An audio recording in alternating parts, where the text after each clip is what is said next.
Hello mga amiga at amigo, welcome back sa aking channel. Sabado ngayon mga amiga, kaya it's my day off.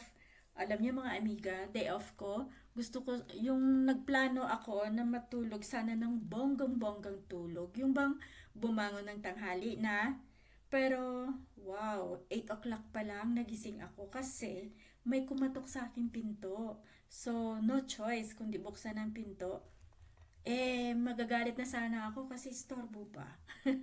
Pero yung kumatok pala, yung anak ng aking employer na 7 years old. Very sweet pa naman yung magsalita. Tapos napakahinihin ba niya magsalita. Pero English nga lang. Tapos, may nagulat ako kasi may bitbit siyang papel na sabi niya, oh, ito yung croissant para sa iyong breakfast. Kaya ayun, so nag-smile na lang ako tapos nagpasalamat sa kanya. Kaya yun, pagka alis niya na, so wala na rin akong ganang bumalik pa sa pagtulog dahil excited na ako sa croissant. Kaya ayun, nagkape na lang ako tapos kinain ko na yung binigay niya sa akin na 2 croissant. Masarap naman. Bagong bili, medyo mainit-init pa siya. Tapos yun, pagkatapos ko kain, nagsaing na rin ako. Dahil, syempre, wala ka nang ganang matulog ulit. Kaya, gin-grab ko na lang yung opportunity na makapagsaing para sa aking lunch, pati na rin sa aking dinner. Tapos, medyo marami nga to eh.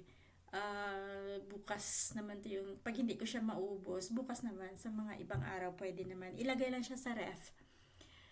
So, pagkatapos ko magsaing, ayan, nag-take na rin ako ng aking vitamins kasi kailangan, syempre, strong tayo palagi at healthy. Kaya, syempre, nagtatrabaho tayo, kaya kailangan alagaan din natin yung sarili natin. Pagkatapos, nagligpit ako ng konti sa aking kwarto at syempre, dahil ako lang naman mag-isa, wala akong kasama.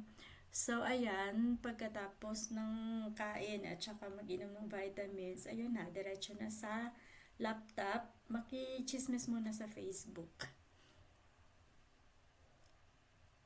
At pagkatapos, hindi ko na malayan, tanghali na naman pala. Kaya kinuha ko yung ulam na niluto ko pa nung isang araw. Siguro mga 2 days na yan sa ref. Ano yan pata na nilaga ko siya. Parang nilaga na sinigang kasi nilagyan ko siya ng lemon so medyo maasim-asim siya. Tapos, hindi ko siya naubos, kaya nilagay ko siya sa ref. At saka, minsan nakakasawa din yun everyday pa ganun na ganun yung ulam mo. Kaya yun, mga 2 days na siya, hindi ko siya nagalaw. At dahil hindi naman ako aalis ngayon, so yun yung aking pagkain sa buong araw. Pananghalian at saka hapunan ko na yan mga amiga. Tapos may kanin, ay nakaready na akong kanin. So ayan, bago kumulo yung aking iniinit, medyo nag-antay-antay pa ako dyan. Dahil gusto ko kasi siyang pakuluan ba nung medyo matagal-tagal, yung kahit mga 15 minutes. Ay, sana ba yan papunta? Bakit parang baliktad yung video ko? Ayan, yung habang inaantay ko ba na kumulo, tiningnan ko sa labas yung panahon. Ang ganda ng panahon, maaraw siya. Kaya nag-iisip tuloy ako na lalabas. Pero depende pa yan mamaya kung anong aking maramdaman. Tapos yun, ayan, kumulo na pala yung aking ulam.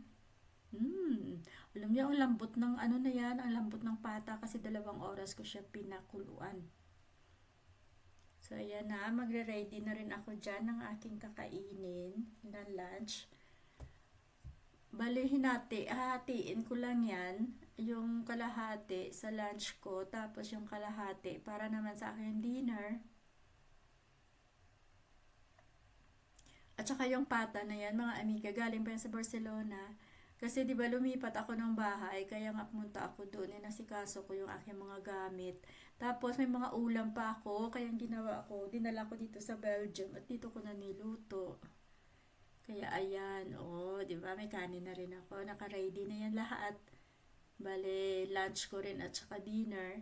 Tapos, syempre hindi siya maubos kasi ang dami niya. So, pwede pa yan sa bukas linggo, day off ko pa rin naman. Tapos, pag hindi pa rin siya maubos, edi sa mga susunod na mga araw, pwede naman siya eh.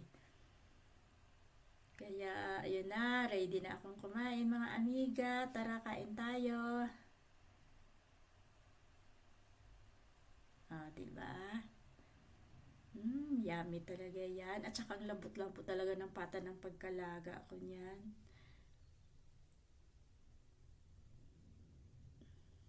So, hanggang dito na lang mga amiga. Salamat sa pag-watch sa aking video.